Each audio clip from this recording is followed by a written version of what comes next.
Swift and severe. 3 words you can describe in Oklahoma's beatdown of the Hurricane. 52-7, Sooners were expected to handle Tulsa with very little difficulty, and they actually handled Tulsa with no difficulty at all.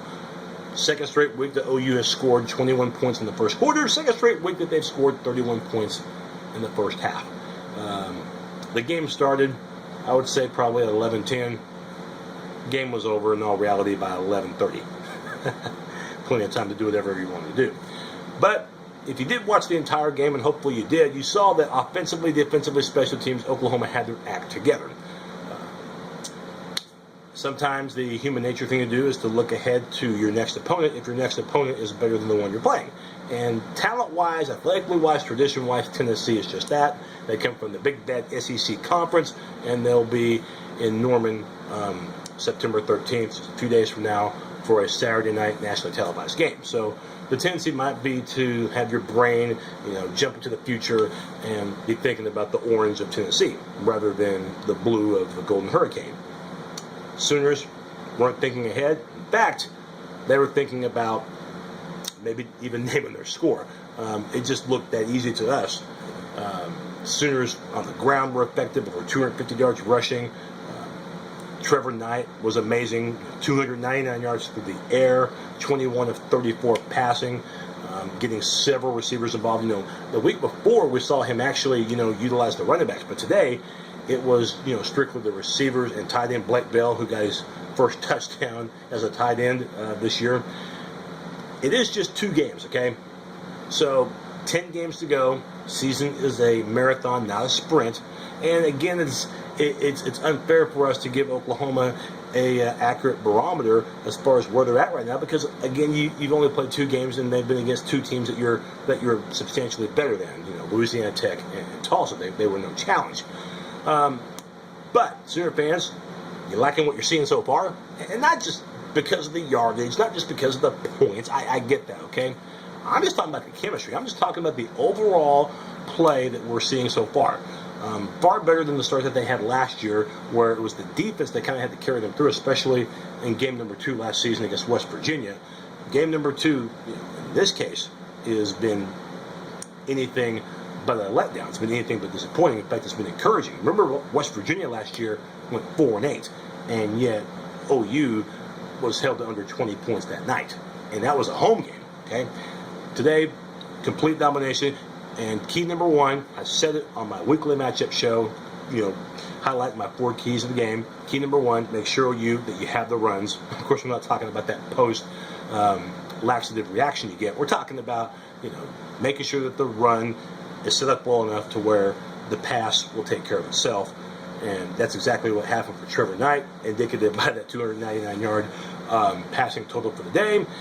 But also by Oklahoma's ability to just destroy Tulsa's ground defense, which wasn't that good. We knew that, but we saw Sterling Shepard on play number 1 from scrimmage with a monster play of about 50-55 yards, and it was made possible by, of course, his speed, but also, too, upfield blocking.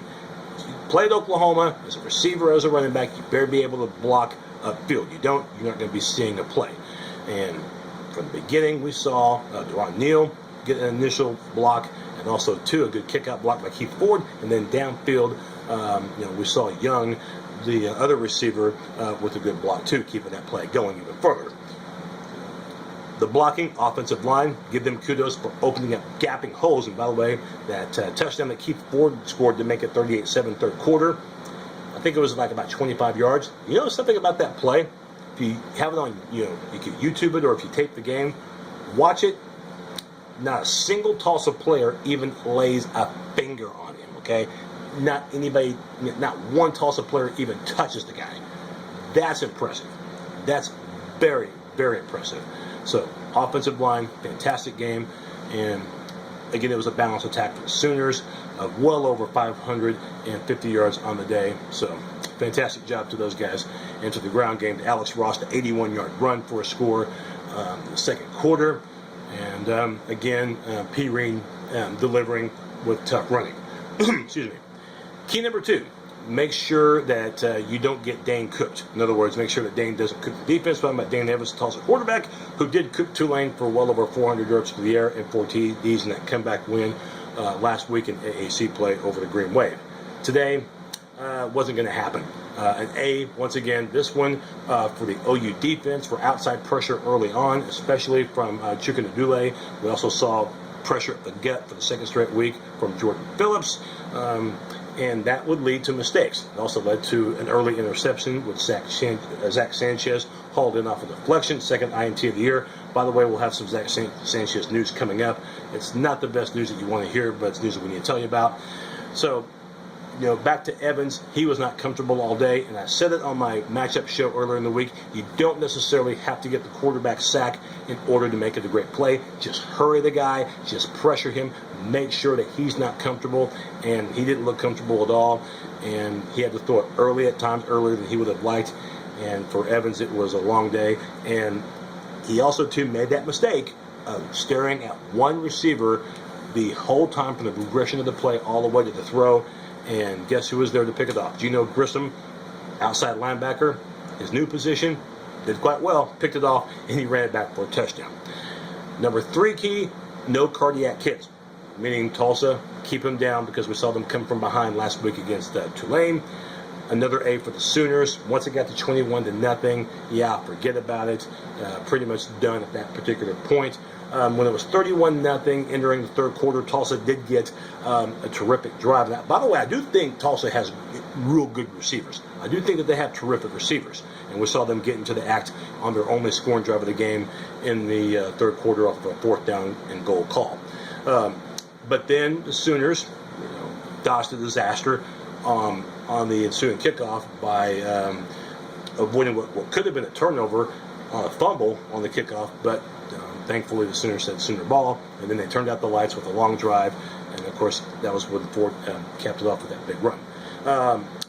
So again, no cardiac kids. There wasn't going to be a comeback at all, not even close. And then number 4, make sure that you weather the storm. In other words, don't let the elements affect you, because we knew entering this game that there was a pretty good chance of rain, that there could be a drastic temperature drop, so make sure you stretch real good to avoid any early hamstring pulls, stuff like that, because it was high 90s temperatures pretty much all week, and then with that overnight rain and that cold front changed things up weather-wise, and sometimes that does help neutralize things a little bit.